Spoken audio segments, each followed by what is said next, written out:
ప్రభువును రక్షకుడునైన యేసుక్రీస్తు వారి శుభనామంలో ప్రభు యొక్క రక్తములో కడగబడిన పరిశుద్ధులైన మీ అందరికీ నా ప్రత్యేక వందనాలు. అలాగే వేదిక మీద ఉన్న దైవ సేవకులందరూ కూడా ప్రత్యేక వందనాలు తెలియజేస్తున్నాను. ఈ కార్యక్రమాన్ని ఎంతో సాహసక్యంగా స్వార్థ లాభాపేక్షలతో కఠోర ప్రయాసతో ఏర్పాటు చేసినటువంటి యూత్ తమ్ముళ్ళందరికీ కూడా నా ప్రత్యేక వందనాలు తెలియజేస్తూ ఉన్నాను. ఈ సమయంలో దాదాపుగా కవిటంలో ఎప్పుడూ రాని ఒక అవకాశాన్ని యూత్ వాళ్ళు ఇచ్చారు. కవిటంలో ఎప్పుడూ రాదు, ఇక ముందు కూడా రాకపోవచ్చు. ఎలా అంటే కవిటంలో ఉన్న అన్ని సంఘాల నుంచి ఇద్దరిద్దరిని రమ్మని. మీరు ఇప్పటి వరకు దాదాపుగా ఆత్మీయతలో ఎదుగుతున్నప్పుడు ఏకమవ్వాలనిపిస్తుంది, పాపం చెయ్యాలనుకున్నప్పుడు ఒంటరిగా చీకట్లోకి వెళ్ళాలనిపిస్తుంది. మీరందరూ అన్ని సంఘాల వాళ్ళు ఇద్దరు వచ్చి పాడతారు అనుకున్నాను నేను. కానీ జ్ఞాపకం చేసుకోండి, రేపొద్దున పరలోకంలో కూడా మనం అంతా ఒకచోట ఉండబోయేవాళ్ళం. అవునా? అక్కడ ఎలాగ ఉండాలనుకుంటున్నామో ఇక్కడ అలా ఉండాలి. ఈ దేహంలో నడిచే జీవితం అక్కడ అనుభవించబోయేదానికి ఇది ఒక తర్పీదు లాంటిదే. యేసు ప్రభు కూడా పరలోకం మీ మధ్య ఉంది, దేవుని రాజ్యం మీ మధ్య ఉంది. ఈ విషయాన్ని జ్ఞాపకం చేసుకోవాలి. రాత్రి లూకా శుభవార్త 7వ అధ్యాయం 23వ వచనాన్ని చదువుదాం. నా విషయమై అభ్యంతరపడనివాడు ధన్యుడని ఉత్తరమిచ్చెను. నా విషయమై అభ్యంతరపడనివాడు ధన్యుడని వారికి ఉత్తరమిచ్చెను. లూకా శుభవార్త 7వ అధ్యాయం 23వ వచనం. చిన్న ప్రార్థన. ప్రేమ నమ్మకం కలిగిన మా తండ్రి, మహోన్నతుడా, మహారాజా, స్తోత్రాలు నాయన.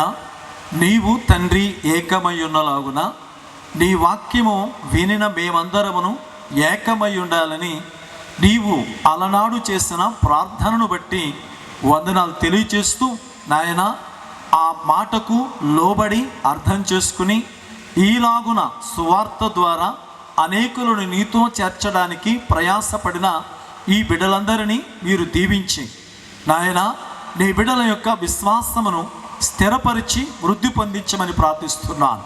ఈ రాత్రి సమయంలో నాయన, నీ పక్షమున నీ ప్రజల ఎదుట నిలబడి ఉండగా నీ ఆత్మచేత బలపరిచి సత్యమును బోధించి సంస్కరించి స్థిరపరచమని యేసుక్రీస్తు వారి యొక్క నామంలో అడిగి వేడుకొనుచున్నాము తండ్రి, ఆమేన్.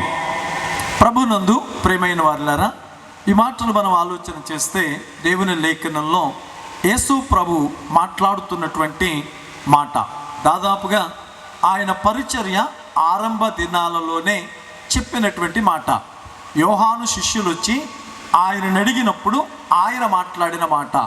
వాళ్ళు వచ్చి అడిగారు, అయ్యా వచ్చేవాడు నువ్వేనా, మేము ఇంకొకటి కోసం ఎదురు చూడాలా అని అడిగారు.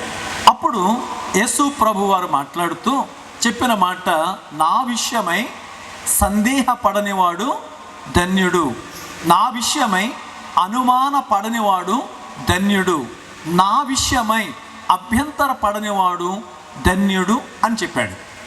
అంటే నా పట్ల విశ్వసించిన వాడు, నా పట్ల స్థిరుడైన వాడు, నా మాటని ఆధారము చేసుకుని అడుగులు వేయువాడు వాటమి చూడడు అని చెప్పాడు. ఈ మాట చదవడానికి బాగానే ఉంటుంది, వినడానికి కూడా బాగానే ఉంటుంది.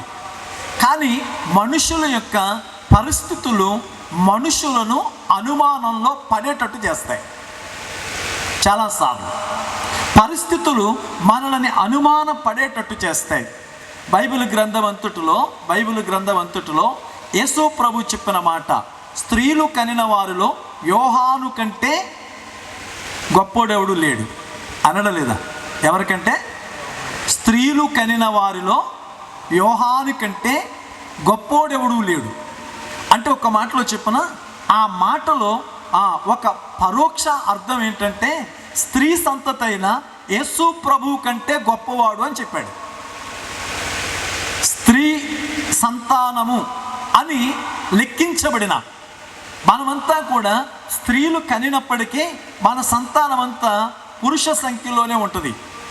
మీరు స్కూల్లో జాయిన్ చేసినా, మీరు ఆఫీసులో జాయిన్ అయినా, ఎక్కడ జాయిన్ అయినా మీ ఫాదర్ పేరు వస్తుంది కానీ మీ మదర్ పేరు ఎక్కడ రాదు. Son of. ఇక్కడ ఆయన స్త్రీలు కనిన వారిలో బైబిల్ అంతటిలో స్త్రీ సంతానముగా లెక్కించబడిన వ్యక్తి, లేక ప్రపంచంలోనే స్త్రీ సంతానంగా లెక్కించబడినటువంటి వ్యక్తి యేసుక్రీస్తు. ఆయన మాట్లాడుతూ స్త్రీలు కనిన వారిలో అంటే నాకంటే కూడా యోహాను గొప్పవాడు అని చెప్పాడు. అంత కితాబు పొందినటువంటి బాప్తిస్మిచ్చి యోహానుని హేరోదు పట్టుకెళ్ళి చెరసాలలో వేశాడు.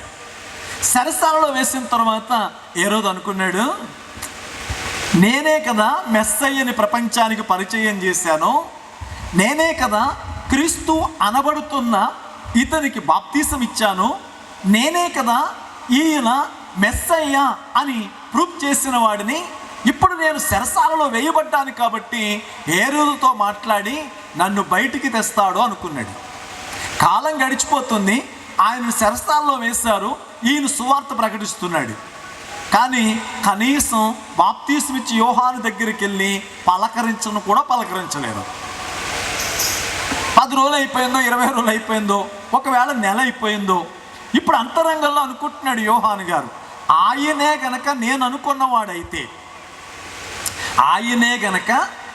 అనుకున్నవాడైతే నాకింత కష్టం వచ్చి ఇంత కన్నీటిలో చీకటి కొట్టులో పడుండగా కూడా నా దగ్గరికి రాలేదేంటి అంటే నేను పొరపడ్డానా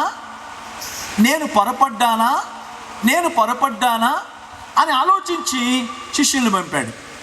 అంటే స్థిరమైన వాడు అని చెప్పబడుతున్న వ్యక్తే, కదలని వాడు అని చెప్పబడుతున్న వ్యక్తే, విశ్వాసానికి మాదిరిగా ఉన్నటువంటి వ్యక్తే పరిస్థితులలో క్రీస్తుని గురించి ఏం పడ్డాడంట? అభ్యంతరపడ్డాడు. ఈ రోజున ఇక్కడ కూర్చున్న ప్రియమైన వారులారా, మీరు కూడా ప్రభువుని గురించి ఎన్నిసార్లు అభ్యంతరపడ్డారో ఆలోచించుకోగలరా? వ్యాధులు తగ్గలేనప్పుడు, సమస్యలు విడిచిపోనప్పుడు, కనులకు నిద్ర దూరమైనప్పుడు, ఒంటికి సుఖము దగ్గర కానప్పుడు నేను దేవుణ్ణి విశ్వసిస్తున్నాను కానీ ఆయన ఉన్నాడా, ఆయన నిజమైన వాడేనా అని అభ్యంతర పడని సందర్భాలు ఏమన్నా ఉన్నాయా? ఆలోచన చేయండి. పాటలు పాడిన వాళ్ళం మనమే, వాక్యం విన్న వాళ్ళం మనమే, కానుకలు ఇచ్చిన వాళ్ళం మనమే, కానీ ఆయన విషయమై అభ్యంతర పడని రోజులు, ఆయన విషయమై అభ్యంతర పడిన రోజులు ఎలా ఉన్నాయో ఒకసారి ఆలోచన చేయండి. ఈ రాత్రి దేవుని గురించి మనం ఆలోచించే కొన్ని విషయాలు మీకు జ్ఞాపకం చేస్తాను. ఆయన అంటాడు, నా విషయమై అభ్యంతర పడనివాడు ధన్యుడు. బైబిల్ పట్టుకున్నాడు కాదు, పాటలు పాడేవాడు కాదు, వాక్యం చెప్పేవాడు కాదు, దేవుని విషయమై అభ్యంతర పడనివాడు. జేబులో డబ్బు, ఒంటిలో బలం, వెనకాల నలుగురుంటే అనుమానమే రాదు మనకి. జేబులో డబ్బు, ఒంటిలో బలం ఉన్న నలుగురు ఊడిపోయి ఒంటరై కదలలేని స్థితిలో దేవుడున్నాడా అనిపించదా? అయితే ఆయన గురించి కొన్ని విషయాలు మనం చూద్దాం. కీర్తన గ్రంథం 54వ కీర్తన 4వ చరణంలో దావీదు గారు ఇట్లా మాట్లాడుతున్నాడు, ఇదిగో దేవుడే నా సహాయకుడు, ప్రభువే నా ప్రాణమును ఆదరించువాడు. దేవుడే నా సహాయకుడు. యెషయా గ్రంథం 50వ అధ్యాయం 7వ వచనం, ప్రభువు యెహోవా నాకు సహాయము చేయువాడు గనుక నేను సిగ్గుపడలేదు. 50వ అధ్యాయం 9వ వచనం, ప్రభువు యెహోవా నాకు సహాయము చేయును, నా మీద నేరస్థాపన మోపువాడు ఎవడు? నా మీద నేరస్థాపన మోపువాడు ఎవడు? ఈ మాటలో మనం ఆలోచన చేస్తున్నప్పుడు మాట్లాడుతున్న మాట దావీదు గారు మాట్లాడుతూ అంటున్నాడు, దేవుడు నాకు సహాయకుడు. ఏ స్థితిలో ఉన్నా, ఏ పరిస్థితిలో ఉన్నా, ఏ ప్రదేశంలో ఉన్నా, ఎలాంటి స్థితిగతుల మధ్య అయినా దేవుడు నాకు సహాయకుడు, ప్రభువు యెహోవా నాకు సహాయకుడు, ఆయన నాకు సహాయకుడు అయ్యుండగా నేను సిగ్గుపడను, ఆయన నాకు సహాయకుడు అయ్యుండగా నేను దిగులు చెందను, ఆయన నాకు సహాయకుడు అయ్యుండగా నేను ఓడిపోను అని మాట్లాడుతున్నాడు. ఎంత అద్భుతంగా ఈ మాటలు ఆయన మాట్లాడుతున్నాడు అంటే దేవుడు సహాయకుడు. ఈ రాత్రి సమయంలో ఒకసారి ఆలోచన చేస్తే ఆ సహాయకుని గురించి, దేవుడు సహాయకుడు, అదే మాటని హెబ్రీయులకు రాసిన పత్రిక 13వ అధ్యాయం 6వ వచనం చూడండి. కాబట్టి ప్రభువు నాకు సహాయకుడు, నేను భయపడను, నరమాత్రుడు నాకేమి చేస్తాడు. ప్రభువు నాకు సహాయకుడు అంటే తండ్రి అయిన దేవుడు సహాయకుడే, కుమారుడైన దేవుడు సహాయకుడే. ఇక్కడ హెబ్రీ గ్రంథకర్త మాట్లాడుతున్న మాట, నరమాత్రుడు నాకేమి చేయగలడు అని మంచి ధైర్యంతో చెప్పగలవారమై ఉన్నాం. దేవుడు సహాయకుడు. అదే మాటని రోమీయులకు రాసిన పత్రిక 8వ అధ్యాయం 26వ వచనంలో చూస్తే, అటువలియు ఆత్మయు మన బలహీనతను చూసి సహాయము చేయుచున్నాడు. ఆత్మదేవుడు కూడా మన సహాయం చేసేవాడే. అంటే కాలాన్ని బట్టి, పరిస్థితిని బట్టి ఆయన ఒకే దేవుడై ఉన్నవాడు మనకు ఆయా రీతుల్లో ఎలాంటి సహాయకరంగా ఉన్నాడో మాట్లాడుతున్నాడు. అంటే పరిస్థితుల మధ్య ప్రజల మధ్య దేవుడు మనకు సహాయకుడు. ఎప్పుడైనా ఆయన నాతో ఉన్నాడు, నాకేంటి, ఆయన నాతో ఉన్నాడు, నేను మనుషుల దగ్గర ఎందుకు చేయి చాపాలి అని ఆలోచనలోకి వస్తావా? అంటే సహాయకుడు, నమ్ముకోదగిన సహాయకుడు, నమ్మకమైన సహాయకుడు. తెస్సలోనికీయులకు రాస్తూ మాట్లాడుతున్న మాట, నమ్ముకోదగిన సహాయకుడు, నమ్మకమైన సహాయకుడు. కీర్తనకారుడు 46వ కీర్తన 1వ చరణంలో అంటాడు, దేవుడు మనకు ఆశ్రయమును దుర్గమునై ఉన్నాడు, ఆపత్కాలములో నమ్ముకోదగిన సహాయకుడు. దేవుడు నమ్ముకోదగిన, ఈ లోకంలో నమ్ముకోదగిన సహాయకుడు మనకు ఉండగా ఎన్నిసార్లు మనుషుల మీద ఆధారపడి దిగులు పడలేదు? నమ్ముకోదగిన సహాయకుడు మనకుండగా ఎన్నిసార్లు నాయకుల మీద ఆధారపడి మోసపోలేదు?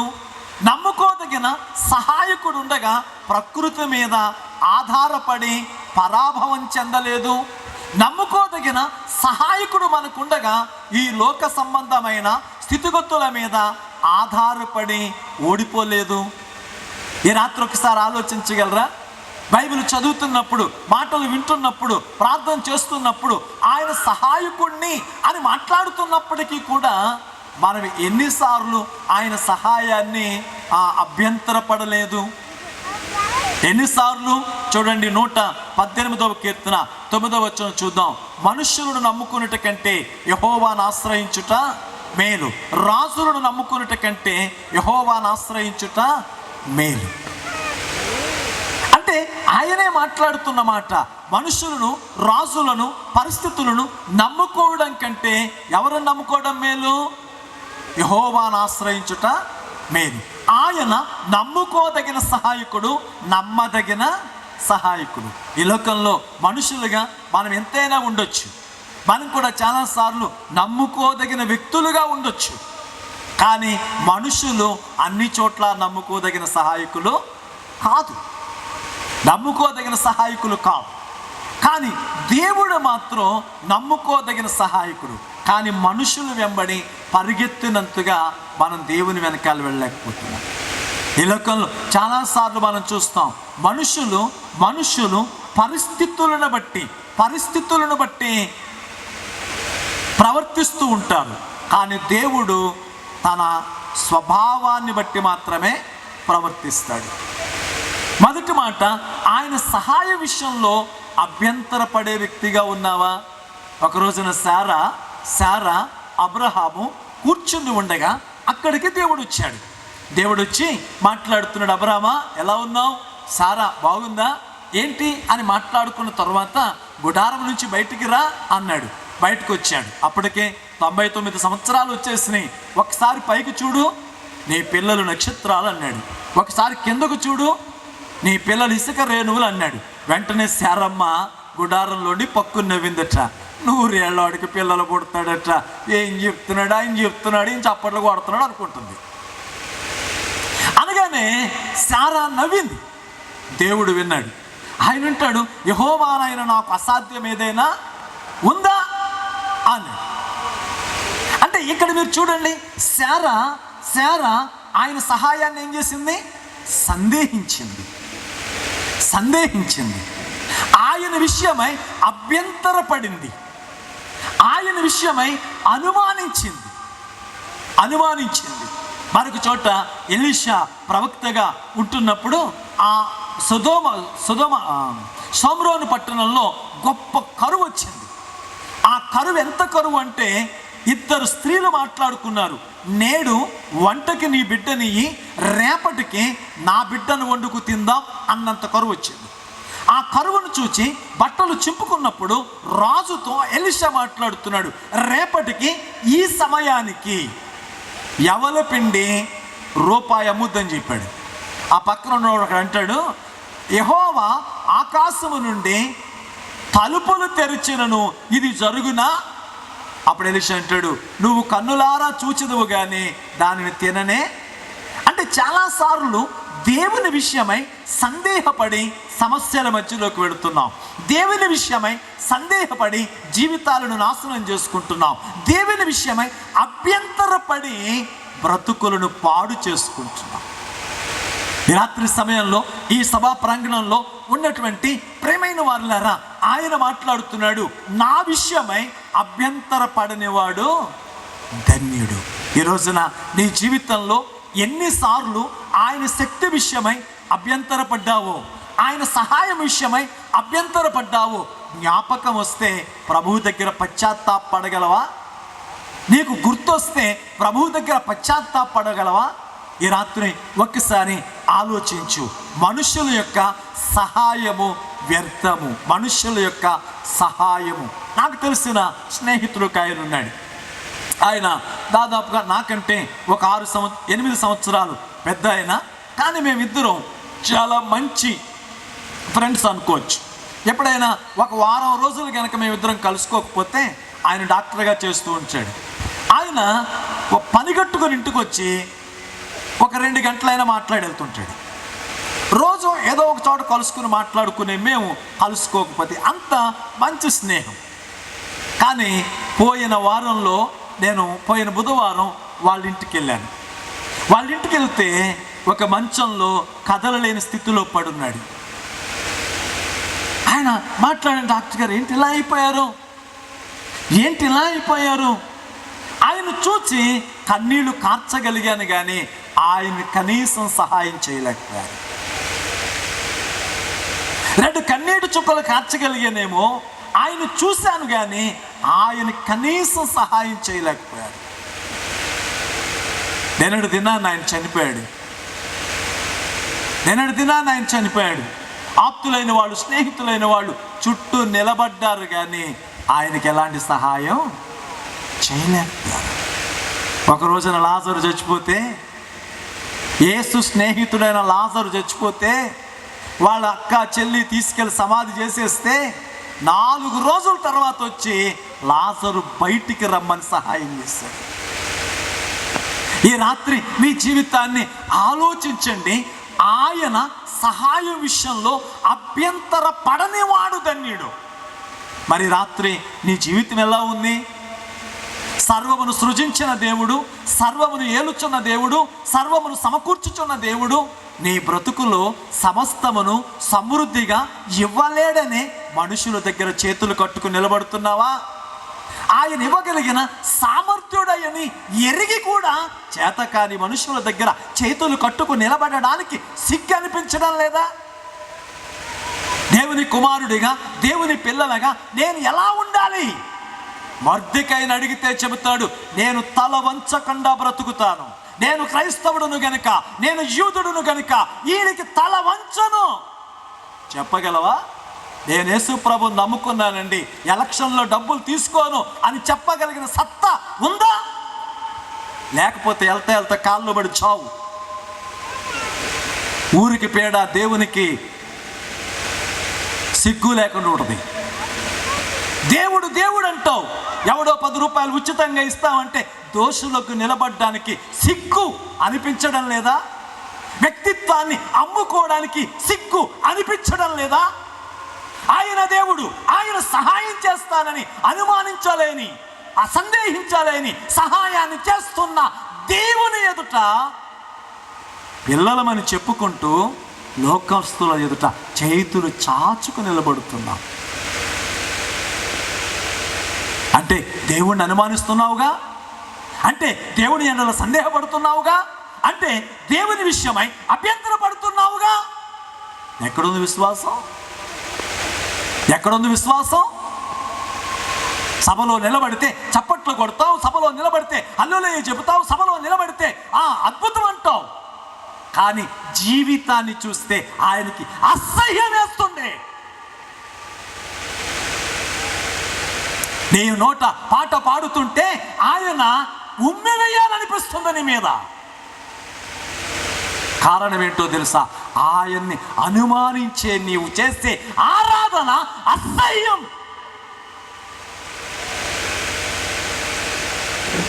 ఆయనను ఆరాధించే నువ్వు ఆయన శక్తిని అనుమానిస్తున్నావు. కానీ ఇక్కడ జ్ఞాపకం చేసుకోండి, దావీదు అంటాడు, నా దేవుడు నాకు సహాయకుడు. ఈ రాత్రి మాటలు వింటున్న ప్రియమైన వారిలారా, జీవితంలో ఆలోచన చేద్దాం. ఆయన సహాయకుడు. రెండో విషయాన్ని జ్ఞాపకం చేస్తున్నాను మీకు. ఆయన స్వస్థపరచడం, అనుమానించలేని స్వస్థత. ఆయన స్వస్థతను అనుమానించలేని స్వస్థత. నిర్గమకాండం 15వ అధ్యాయం 26వ వచనం, నిన్ను స్వస్థపరచు యెహోవాను నేనే. దేవుడు మాట్లాడుతున్న మాట, నిన్ను స్వస్థపరచు యెహోవాను నేనే. నిన్ను స్వస్థపరచు యెహోవాను నేనే. అంటే ఆయన స్వస్థత అనుమానించలేనిది. ఆయనకి జ్వరమైనా స్వస్థపరచగలడు, క్యాన్సర్ అయినా స్వస్థపరచగలడు. ఆయన స్వస్థపరచలేని రోగం అవని యందు ఒక్కటి లేదు. ఆయన స్వస్థపరచు దేవుడు. అనుమానం చేత అద్భుతాన్ని చూడలేకపోతున్నాం, అవిశ్వాసం చేత ఆరోగ్యాన్ని పొందలేకపోతున్నాం. మీకు అర్థమవుతుందా? అనుమానం చేత స్వస్థతను పొందలేకపోతున్నాం, అవిశ్వాసం చేత ఆరోగ్యాన్ని పొందలేకపోతున్నాం. కాబట్టి మనం ప్రభువు కంటే ఈ లోకంలో వస్తువుల్నే నమ్ముతున్నాం. కచ్చీపులు కొనుక్కునే బ్యాచ్, నూనె బాటలు కొనుక్కునే బ్యాచ్. ఈ రోజున మనం దేవుని కంటే మనుషుల్ని నమ్ముతున్నాం.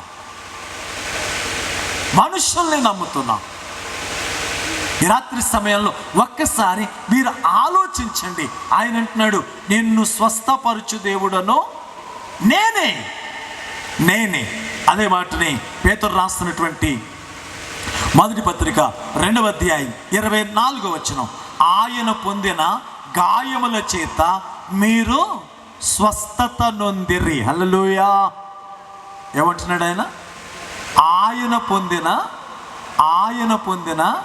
గాయముల చేత మీరు స్వస్థత నొందిరి. ఈ రాత్రి దేవుని స్వస్థత, దైవికమైన స్వస్థత. చాలా ఈ సమాజంలో కొంతమంది స్వస్థపరిచే కాలం అయిపోయిందండి, అది 1వ శతాబ్దంతో ముగిసిపోయిందని అనేవాళ్ళు ఉన్నారు, లేకపోలేదు. కానీ దేవుని శక్తి అనేది సృష్టి ఆది నుంచి సృష్టి అంతం వరకు, నిత్యత్వం నుంచి నిత్యత్వం వరకు ఉంటుంది. ఆయన కాదనలేము. ఆయన స్వస్థపరచు దేవుడు. నిన్ను స్వస్థపరచు దేవుడు నేనే అని చెప్పిన దేవుడే మరొక మాట మాట్లాడుతున్నాడు. ఆయన పొందిన దెబ్బల చేత స్వస్థత కలుగుతుంది. మరొక మాట కూడా మీరు చూడండి, కొరింథీయులకు రాసినటువంటి మొదటి పత్రిక 12వ అధ్యాయం 9వ వచనం, ఆత్మ వలననే స్వస్థపరుచు కృపావరములు. ఆత్మ వలనే, ఆ ఒక్క ఆత్మ వలనే స్వస్థపరుచు వరములు. అంటే నిన్న నేడు నిరంతరం. ఆయన స్వస్థత అనుమానించలేనిది. ఆయన దైవికమైన కార్యం అనుమానించలేనిది. ఆయన అలనాడు మొదటి శతాబ్దంలో ఎలాంటి కార్యాలు చేశాడో ఇప్పుడు కూడా అలాంటి కార్యాలే చేస్తాడు. ఆ స్వస్థతలో మోసగించే మోసగాళ్ళు ఉన్నారేమో కానీ దేవుని కార్యంలో మోసం మాత్రం లేదు. ఆయన స్వస్థపరుచు వాడు అనే మాటని మీకు జ్ఞాపకం చేస్తున్నాను. అయితే ఈ స్వస్థత అనేది, అద్భుతం అనేది, దేవుని శక్తి అనేది మనం ఎందుకు పొందలేకపోతున్నాం అనే విషయాన్ని జ్ఞాపకం చేస్తే మత్తయి సువార్త 13వ అధ్యాయం 58, వారి అవిశ్వాసమును బట్టి ఆయన అక్కడ అనేకమైన అద్భుతాలు చేయలేదు. దేని బట్టి చేయలేదు? ఆయన అవసరం ఉన్నవాళ్ళు లేరని కాదు, వ్యాధి కలిగిన వాళ్ళు లేరని కాదు, అనేకులుగా కూడి ఉన్నారు కానీ వారందరూ అవిశ్వాసంతో నిండున్నారు. వారంతా గుంపుగా కూడున్నారు కానీ వారిలో విశ్వాసం కొరతగా ఉంది. వారి అవిశ్వాసమును బట్టి ఆయన ఏమీ. కానీ ఈ రోజున మనం ఏం చేస్తాం? మా చర్చిలో ఉద్యోగం లేదండి, అందుకేనండి ఇంకో చర్చికి వెళ్తుంటాం. మా చర్చిలోనండి శక్తి లేదండి, ఇంకో చర్చికి వెళ్తుంటాం. అసలు చర్చికి ఆలోచన చేయండి. నువ్వు చర్చికి దేవుని బట్టి వెళ్తున్నావా, అక్కడున్న మనిషిని బట్టి వెళ్తున్నావా?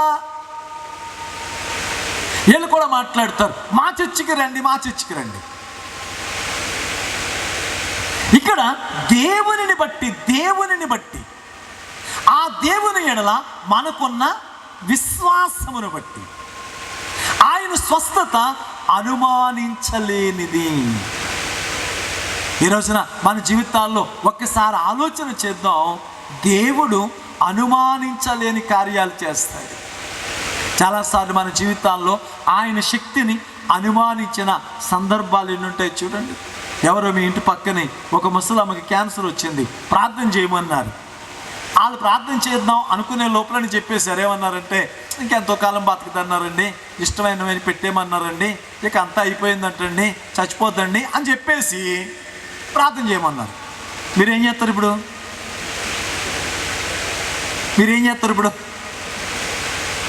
ప్రార్థన చేస్తారు కానీ తగ్గుద్దని నమ్మకం ఉంటుందా? డాక్టర్ ఎవడండి అసలు చచ్చిపోద్దని చెప్పడానికి?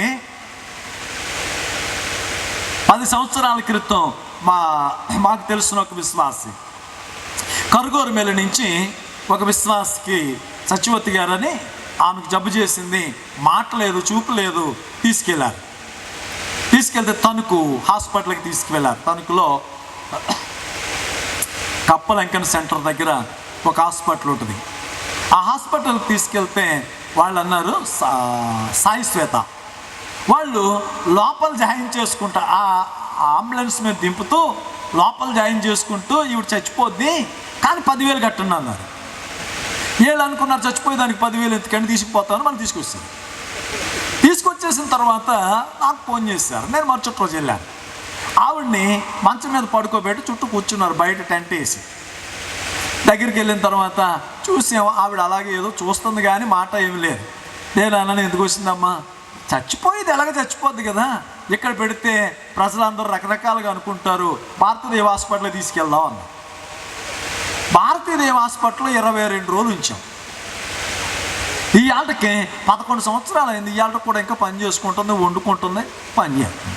డాక్టర్ ఎవడు చెప్పడానికి? డాక్టర్ ఎవడు? ప్రాణం పోస్తునుడా?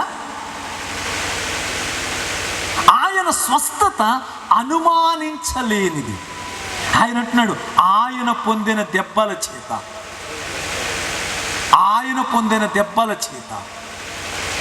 ఈ రాత్రి సమయంలో నీకు కలిగిన బలహీనతల్లో ఆయన ఎన్నిసార్లు అనుమానించవచ్చు. ఆయన ఎన్నిసార్లు ఆయన విషయమై అభ్యంతరపడ్డావో చూడు. ఆయన విషయమై ఎన్నిసార్లు నీ జీవితంలో తొలగిపోయిన సందర్భాలు ఉన్నాయో చూడు. ఒకటి, అనుమానించలేని సహాయం చేసేవాడు ఆయన. రెండవది, ఆయన అనుమానించలేని స్వస్థతనే ఇచ్చేవాడు. మూడో విషయాన్ని మీకు చెప్పి నేను ముగించాలనుకుంటున్నాను. రక్షించడంలో నమ్మకమైన వాడు. ఆయన రక్షణలో అనుమానం లేదు. ఆయన రక్షణ చూడండి, మత్తయి సువార్త 1వ అధ్యాయం 21 వచ్చి, తన ప్రజలను వారి పాపముల నుండి ఆయన రక్షించను. తన ప్రజలను, ఈ మాటని జాగ్రత్తగా ఇశ్రాయేలు మాత్రమే అని మాట్లాడుతున్నారు, కానీ అక్కడ అర్థం అది కాదు. తన ప్రజలు అంటే తాను సృజించిన ప్రజలు, తన ప్రజలు, తనలో నుండి వచ్చిన ప్రజలు, తన ప్రజలు అంటే మనలను సృజించిన వాడు. చూడండి, ఇర్మీయా గ్రంథం 27వ అధ్యాయం 5వ వచనం, భూమి మీద సమస్తమును, నరులను, వృక్షములను, జంతువులను సృష్టించి ఎవరికిచ్చుట న్యాయమని నాకు తోచునో వారికే నేను ఇస్తున్నాను. ఆయన సర్వ శరీరులకు దేవుడు, ఆయన సర్వాత్మలకు తండ్రి, ఆయన సర్వ ప్రాణులకు పోషకుడు. అంటే ఈ ప్రపంచమంతటిలో 6400 భాషలు మాట్లాడుతున్న 700 కోట్లకు పైగా ఉన్న ప్రతి వ్యక్తి తన సొత్తు. అంటే ఇక్కడ మాట్లాడుతున్నాడు తన ప్రజలను. ప్రేమైన వారి జ్ఞాపకం చేసుకోండి, ఆయన రక్షణ కార్యము అనుమానంతో ఉండేది కాదు. రక్షింపబడ్డం తక్కడో బిక్కడో కాదు. రాయబడిన మాటలో మనం ఆలోచన చేస్తే రక్షణ ఎవరికి అవసరం అని అడిగితే విపత్తులో ఉన్నవానికి, ప్రమాదంలో ఉన్నవానికి. ఈ రోజున ఈ తన ప్రజలు అని చెప్పబడుతున్న ఈ ప్రజలు ఎలాంటి విపత్తులో ఉన్నారు అని అడిగితే ఎఫెసీయులకు రాసిన పత్రికలో మాట్లాడుతాడు, మనసు యొక్క, శరీరం యొక్క కోరికలను నెరవేర్చుకుంటూ, మనసు యొక్క, శరీరం యొక్క కోరికలను నెరవేర్చుకుంటూ ప్రతివాడు పాపము చేత నింపబడ్డాడు, ప్రతివాడు పాపము చేత పట్టబడ్డాడు, ప్రతివాడు పాపము చేత. ఈ లోకంలో ఒంటికి రంగులు తేడాలు ఉన్నాయి, ఈ లోకంలో కులాలు తేడాలు ఉన్నాయి, ఈ లోకంలో భాషలు తేడాలు ఉన్నాయి, కానీ ఈ లోకంలో పాపానికి వ్యత్యాసం లేదు. అందరూ పండితులు, పామరులు, పిల్లలు, పెద్దలు, వృద్ధులు అని తారతమ్యం లేకుండా అందరూ పాపము చేతే నింపబడ్డారు.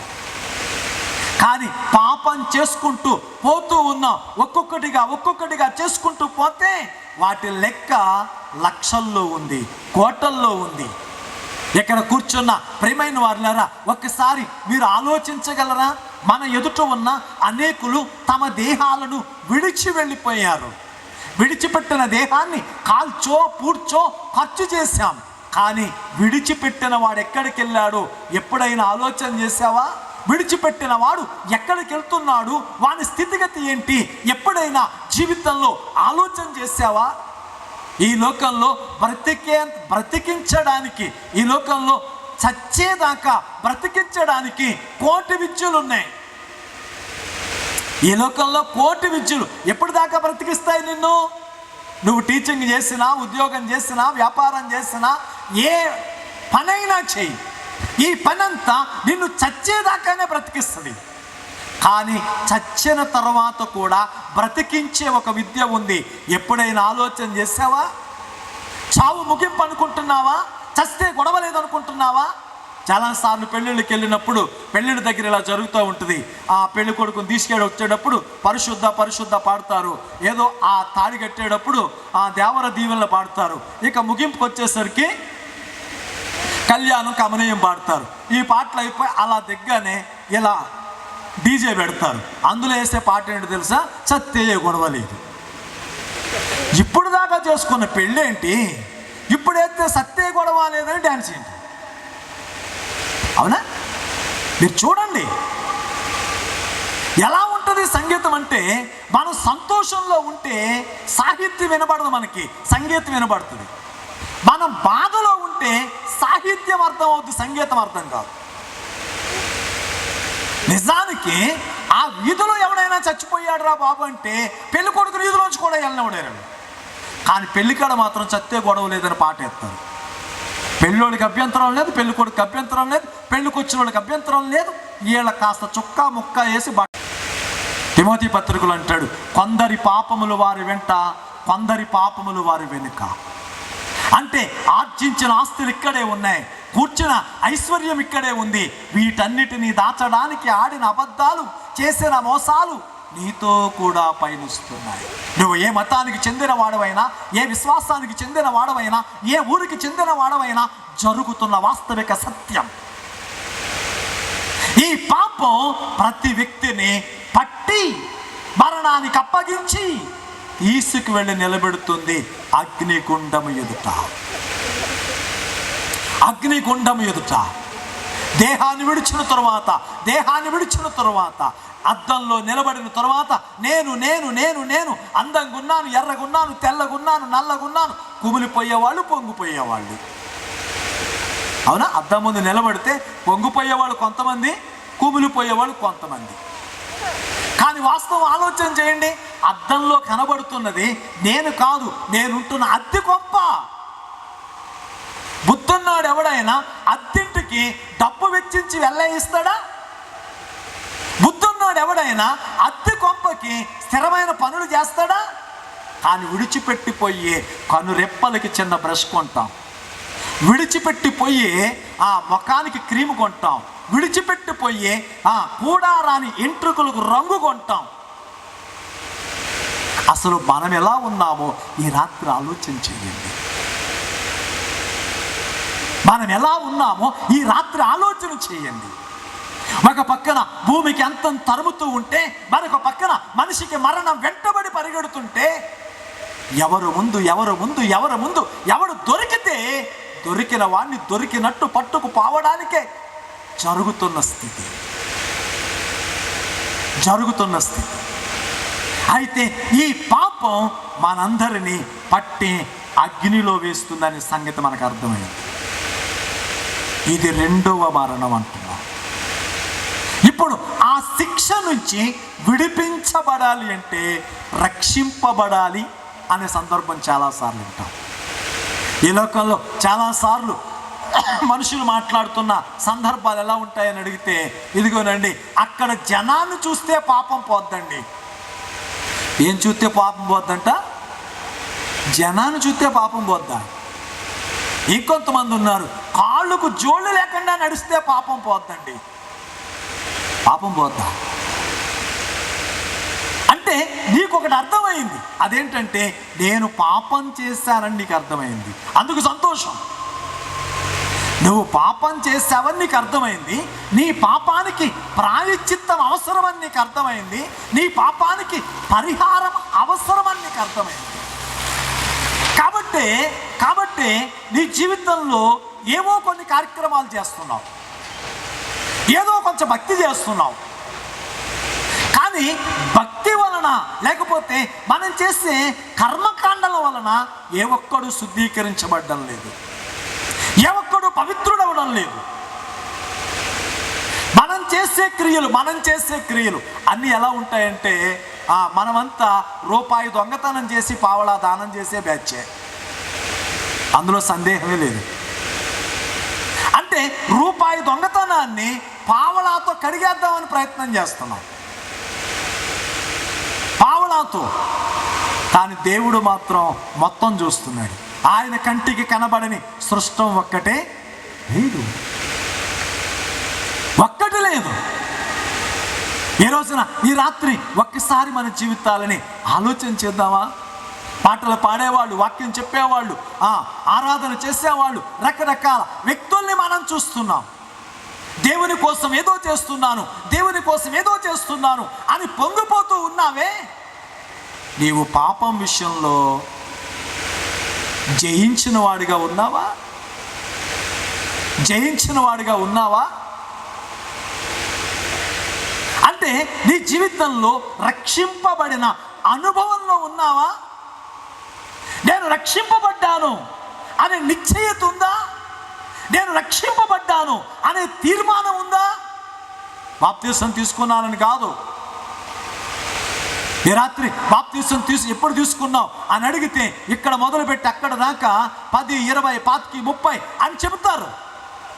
కానీ అబద్ధం మానేసి ఎన్ని రోజులు అయ్యిందంటే ఎత్తిన చెయ్య ఒక్కటి కూడా నిలబడదు. ఇప్పుడు చెప్పండి, మీరు అబద్ధాలు బాప్తీసం తీసుకున్నారు కాబట్టి పరలోకం వెళ్తారా? అబద్ధం మానలేదు కాబట్టి నరకానికి వెళ్తారా? ఈ రోజున దేవుని లేఖనంలో ఆయన రక్షణ కార్యం అనుమానించలేనిది. చూడండి, దేవుని యొక్క వాక్యంలో చూద్దాం. చెడిపోయిన సమరయ స్త్రీని అనుమానం లేకుండా రక్షించిన దేవుడు. అవునా? ఆమె 5 భర్తలతో పాపం చేసి చెడిపోయిన స్త్రీ. ఆమె దగ్గరకు వచ్చి మాట్లాడుతున్నాడు. అమ్మా అని మాట్లాడగానే, యూదుడు అయిన నువ్వు మంచి నీళ్లు నన్ను ఎలా అడుగుతున్నావు అని అడిగింది. ఆయన అన్నాడు, సరే నువ్వు ఇచ్చే నీళ్లు తాగితే మళ్ళీ తాగుతేస్తుంది, కానీ నేను ఇచ్చే నీళ్లు తాగితే జీవితంలో రాదు. అప్పుడు ఆయన మళ్ళా ఆవిడంది, ఆ నీళ్ళయ్యో నాకు నీయ్యా, ఇంత లెక్క రాలేకపోతున్నాను రోజు అంది. ఎప్పుడైనా అన్నాడు, మీ ఆయన తీసుకురే. ఆమె సత్యం చెప్పింది, నాకు భర్తే లేడు. ఇప్పుడైనా నన్ను నిజమే చెప్పావులే, నీకు ఇంతకుముందు 5 ఉన్నారు కానీ ఇప్పుడు ఉన్నవాడు నీవాడు కాదు. ఆ తర్వాత ఒక మాట రాయబడింది, ఆమె కుండను విడిచిపెట్టి. ఏం విడిచిపెట్టిందంట? మీరు చూడండి, ఆ మాటలలో ఆమె ఏమైంది? రక్షింపబడింది. ఆ మాటలు ఆమె హృదయాన్ని మార్చాయి. ఆ మాటలు ఆమె ఆలోచనలు మార్చాయి. ఆ మాటలు ఆమె జీవితాన్ని మార్చాయి. కుండను అక్కడ విడిచిపెట్టిపోయింది. దేహ సంబంధమైన ఆలోచనలను, దేహ సంబంధమైన లక్ష్యాలను, సంబంధమైన స్థితులను విడిచిపెట్టిపోయింది. ఈ రాత్రి ఒక్కసారి ఆలోచన చేయండి. యేసుప్రభుని నమ్ముకొని రక్షింపబడ్డాను అని చెప్పుకుంటా నువ్వు కోపాన్ని విడిచిపెట్టావా? ద్వేషాన్ని విడిచిపెట్టావా? అసూయను విడిచిపెట్టావా? కక్షను విడిచిపెట్టావా? ఆలోచించు. ఆమె విడిచిపెట్టి చాలాసార్లు మన జీవితంలో చర్చికి మానం, లోకాన్ని మానం. ఇక్కడ చర్చిల్లో పాటలు పాడేది మనమే, అక్కడ యానివర్సరీ డేలో కెవ్వు కేకగా డ్యాన్స్ చేసేది మనమే. సిగ్గులేని జీవితాలు.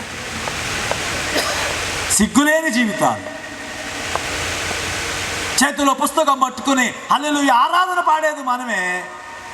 కాగితం తీసుకుని నీకోసమే నేను పుట్టానని రాసేది మనమే. హృదయంలో ఉండేదొకడు, పెదవుల మీద ఉండేదొకటి. నాలుక మీద, పెదవుల మీద యేసుని గురించి మాట్లాడుతూనే హృదయాలలో స్థిరపడిన బొమ్మలను పెట్టి ఊరేగుతున్న వ్యవస్థ. కానీ పతనమైన జీవితాన్ని ఒక్క మాట ఎంత అద్భుతంగా మార్చింది. ఈ రాత్రి అలాంటి మార్పు నీ జీవితంలో సంభవించిందా? అలాంటి బ్రతుకు నీ జీవితంలో మార్చబడిందా? సిలువ పైన వేళ్లాడుతూ ఆఖరి క్షణంలో ప్రేమైన వాళ్ళారా, సావు ఖాయమనిపించింది, చావు కనులు ఎదుట కనబడుతుంది. ఇప్పుడు అంటున్నాడు, అయ్యా నా జీవితంలో నేను చేసిన అపరాధమును క్షమించు, నేడు నీవు నాతో కూడా. అంటే అనుమానించలేని. ఈ రాత్రి ఇక్కడ కూర్చున్న మన జీవితాల్లో బాప్తీసం తీసుకున్నా, రక్షింపబడ్డామని చెప్పుకుంటున్నా, రక్షింపబడ్డానంటావా? నేను ఎంతమంది అనుమానంతో బ్రతకడం లేదు? అనుమానం లేని రక్షణ. కొరింథీయులకు రాసినటువంటి 2వ పత్రిక 5వ అధ్యాయం 21వ వచనం, ఎందుకనగా మనం ఆయన యందు దేవుని నీతి యొగినట్లు పాపమెరుగుని ఆయన మన కోసం పాపముగా చేయబడ్డాడు. మన కోసం. ఎందుకనగా మనం ఆయన యందు దేవుని నీతి యొగినట్లు. ఈ రాత్రి సమయంలో ఆలోచన చేయండి, దేవుడు మనల్ని ఎలా మార్చాలనుకున్నాడు? ధనవంతులుగా మార్చాలనుకోలేదు, గుణవంతులుగా మార్చాలనుకున్నాడు. మనల్ని అందమైన వాళ్ళగా మార్చాలనుకోలేదు, ఆత్మీయులుగా మార్చాలనుకున్నాడు. మనల్ని ఈ లోకంలో జ్ఞానవంతులుగా మార్చాలనుకోలేదు, ఆయన మనల్ని తనవలే మార్చాలనుకున్నాడు. ఎంత అద్భుతం! గుణవంతులుగా మార్చాలనుకున్నాడు, ఆత్మీయులుగా మార్చాలనుకున్నాడు, తనలా ఉంచాలనుకున్నాడు. అంటే మనలో యేసు ప్రభువే, మనలో దేవుడే కనబడాలనుకున్నాడు. ఇందాక సహోదరు ఇమ్మానుయేల్ రాజు గారు పాట పాడుతూ, ఈ లోకం మనలో దేవుణ్ణి చూసి నమ్ముకోవాలని ఆశపడుతుంది. మనం ఎంతసేపు పౌడర్ కొట్టుకుని మనం కనబడాలనుకుంటున్నాం, కానీ మనల్ని రక్షించిన వారిని చూపించడంలో విఫలమయ్యాం. నిన్ను రక్షించడానికి ఆయన తన ప్రాణమును త్యాగం చేసి చనిపోయి సమాధి చేయబడి 3వ దినమున తిరిగి లేచాడు. ఇది చరిత్ర చెబుతున్న సాక్ష్యం, ఇది జరిగిన యథార్థత.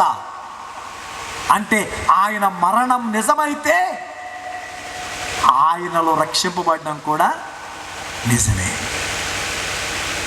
ఈ రోజున నీ జీవితంలో ఒకసారి ఆలోచించు. తెస్సలోనికలకు రాసిన మొదటి పత్రిక 5వ అధ్యాయం 9వ వచనం, ఎందుకనగా మన ప్రభు అయిన యేసుక్రీస్తు ద్వారా రక్షణ పొందుటకు.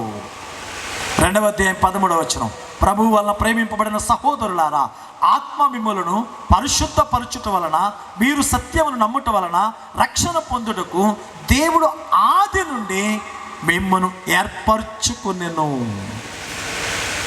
అంటే ఆయన మనల్ని రక్షించడానికి, ఆయన మనల్ని తనవలే మార్చడానికి.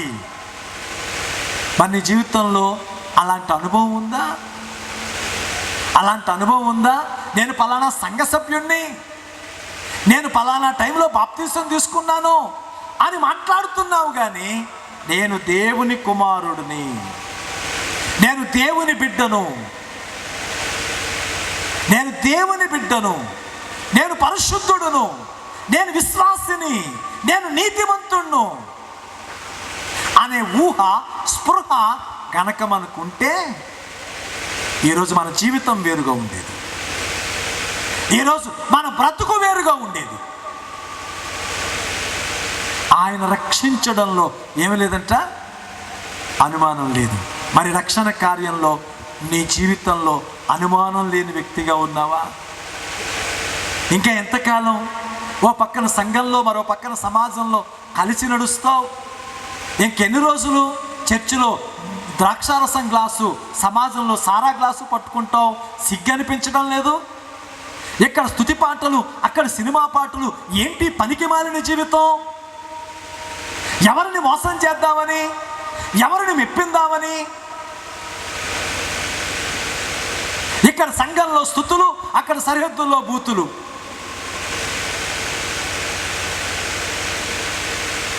జీవితాన్ని చూస్తుంటే ఆయన అసహ్యపడుతున్నాడు. ఈ రాత్రి సమయంలో రక్షింపబడిన వ్యక్తి, అనుమానం లేకుండా రక్షింపబడిన వ్యక్తి మొర్దెకై అంటున్నాడు, నేను యూదుడును గనుక ఆ పని చెయ్యజాలను, నేను యూదుడును గనుక ఆ పని చెయ్యజాలను. రక్షింపబడిన వ్యక్తి యోసేపు అంటున్నాడు, నేను రక్షింపబడ్డాను కాబట్టి ఈ పని చెయ్యజాలను. ఎప్పుడైనా చెప్పావా బ్రతికెట్టుకుని? నేను సంఘానికి వెళ్తున్నాను, నేను ఆరాధన చేస్తున్నాను, నేను బూతులు మాట్లాడలేను, నేను అబద్ధం చెప్పలేను.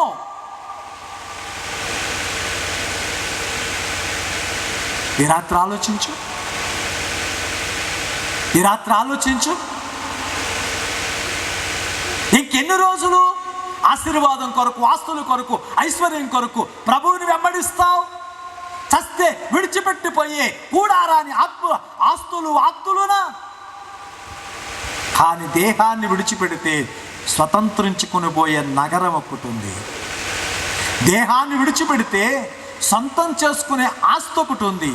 దేహాన్ని విడిచిపెడితే తన్మయత్వంలో దర్శించుకునే దర్శనం ఒకటి ఉంది.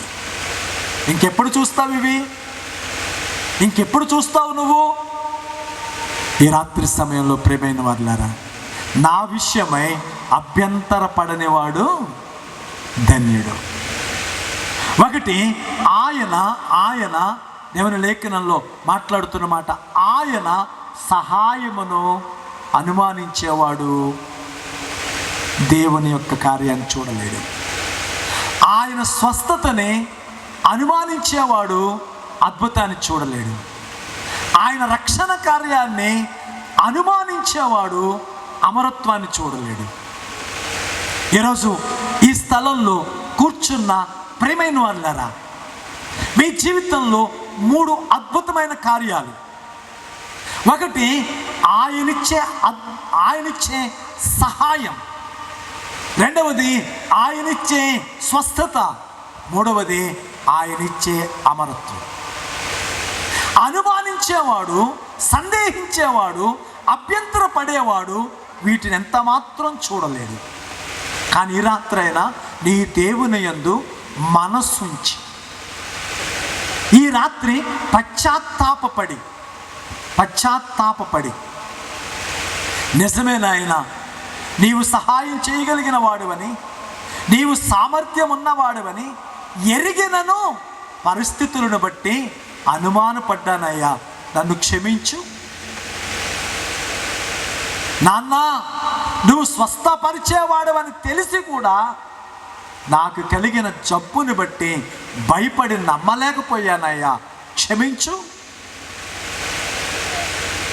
నాన్న. నువ్వు నన్ను విడిపించగలవని తెలిసి కూడా ఎరిగి ఉండి బానిసలా బ్రతికానయ్యా, నన్ను క్షమించు అని రాత్రి అడగలవా? మొన్నటి రాత్రి ఇక్కడ మీటింగ్ నుంచి వెళ్ళిన తర్వాత ఉదయం లేచి మా పైపు దగ్గర ఇలా పైప్ కొడుతూ ఒక అడుగు వెనక్కి ఒక అడుగు ఎదరికేసి ఇలా కొట్టేసరికి నా బాడీ ఇంకా అలా ఉండిపోయింది. ఈరోజు మీటింగ్కి వచ్చే పరిస్థితి లేదు, కానీ ప్రభు దగ్గర నిన్న నుంచి ప్రార్థన చేస్తున్నాను. నేను 7 గంటలకి కారు ఎక్కాలి, నా కారు నేనే డ్రైవ్ చేయాలి. నువ్వు చేయగలవు, నువ్వు చేస్తావు. నువ్వు చేయగలవు, నువ్వు చేస్తావు. ఆయన ముందు విశ్వసించినప్పుడు ఆయన కార్యం అద్భుతం చేసేది. నిన్న ఉదయం నుంచి 10 నిమిషాలు కూడా నిలబడలేని నేను మీ మధ్య 1 గంట 10 నిమిషాలు నిలబడ్డాను. దేవుని కార్యమును అనుమానించక ఈ రాత్రి ఆ ప్రభువుతో తిరిగి మన జీవితాలను సరిచేసుకొని సంతోషంతో ఈ స్థలాన్ని విడిచి వెళదాం. ఆయన ఎన్నో చేయాలనుకున్నాడు, ఏవో చేయాలనుకున్నాడు, కానీ నీ అనుమానం వాటిని ఆప్ చేసింది, నీ సందేహం వాటిని ఆప్ చేసింది, నీ అభ్యంతరం వాటిని ఆప్ చేసింది. ఈ రాత్రి నీ జీవితంలో నాన్న నీ సహాయాన్ని అనుమానించాను, క్షమించు. నీ స్వస్థతని సందేహించాను, క్షమించు. నీ రక్షణను అభ్యంతరపడ్డాను, క్షమించు అని ఆయన సన్నిధిలో పశ్చాత్తాపపడి ఆయన వైపు తిరిగితే ఈ రాత్రి నీవు ఆనందాన్ని అనుభవించబోతున్నావు. ఈ రాత్రి ఆశీర్వాదాన్ని సొంతం చేసుకోబోతున్నావు.